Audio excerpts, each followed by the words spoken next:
Olá galera, bem-vindo ao blog Bioensino. Hoje daremos início a mais uma aula. Hoje iniciaremos o assunto sobre morfologia das plantas. A organização corporal de um angiosperma ela é esboçada durante a formação da semente. Com a retomada do desenvolvimento na germinação, surge então a planta jovem, com diversos tecidos e órgãos adaptados às suas respectivas funções. Na morfologia vegetal, elas estão divididas em duas partes, que é a parte vegetativa, que são as raízes, os caules e as folhas, e tem a parte reprodutiva, que são os frutos, as flores e a semente. Nós daremos início à morfologia vegetal falando da raiz. A raiz, ela é um órgão geralmente aclorofilado, não tem clorofila em sua estrutura.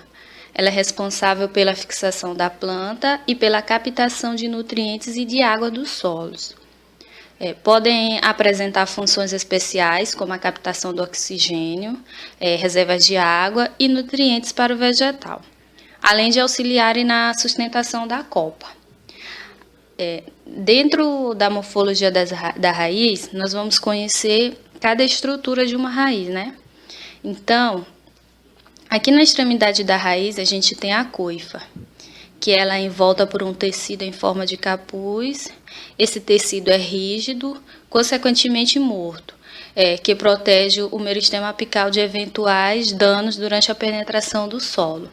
Então, aqui dentro da coifa a gente tem o meristema apical da raiz, né?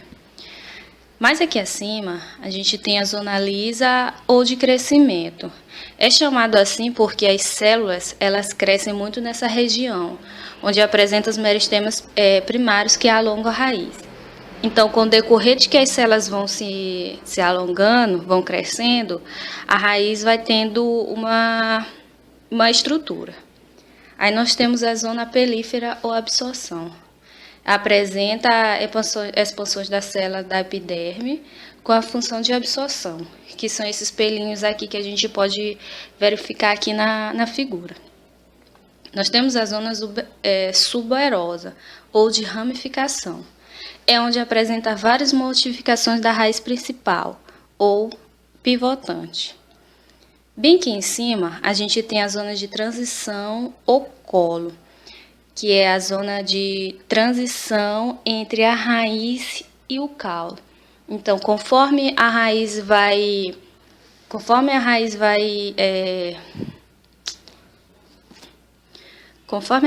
crescendo, cada extremidade tem seu determinado nome, né? Então, a gente pode perceber aqui que a morfologia da raiz, ela contém a coifa, ela contém a zona lisa ou de crescimento, ela tem a zona pelífera, absorção, ela tem a zona suberosa ou ramificação, e ela, por fim, tem a zona de transição, né? Que é onde vai dar início ao caule da planta. Agora, nós veremos quais são os tipos de raízes. As raízes, ela tem dois tipos. Elas podem ser fasciculada ou elas podem ser pivotantes. Quando uma raiz ela é fasciculada, a raiz fasciculada, ela também é chamada de raízes encabeleiras. Elas formam numa planta um conjunto de raízes finas que tem a origem no único ponto. Como vocês podem ver, não se pode perceber nesse conjunto de raiz uma raiz nitidamente mais desenvolvida que as demais. Elas têm mais ou menos os mesmos graus de desenvolvimento. A raiz fasciculada, ela ocorre nas raízes monocotiledôneas, né? A monocotiledôneas, a gente sabe que é as plantas que só têm um cotilédono em sua estrutura. Aí a gente tem as raízes pivotantes, né, que também são chamadas de axiais.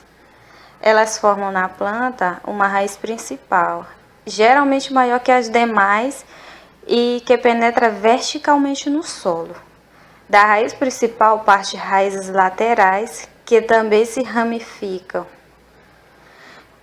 As raízes pivotantes, elas ocorrem nas dicotiledôneas.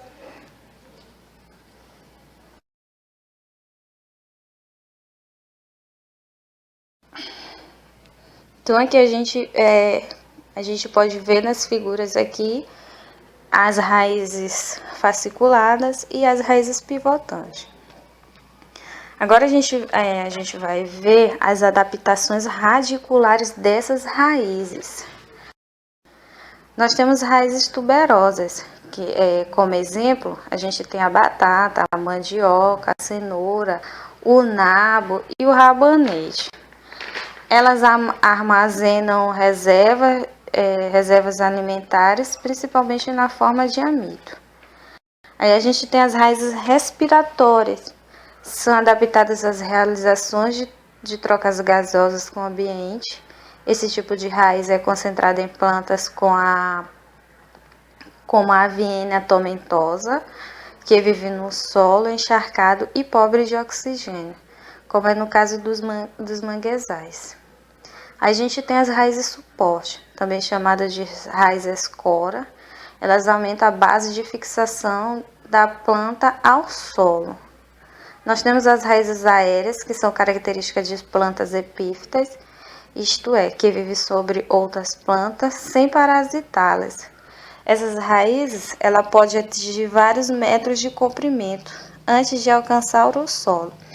Por exemplo, os cipós, né?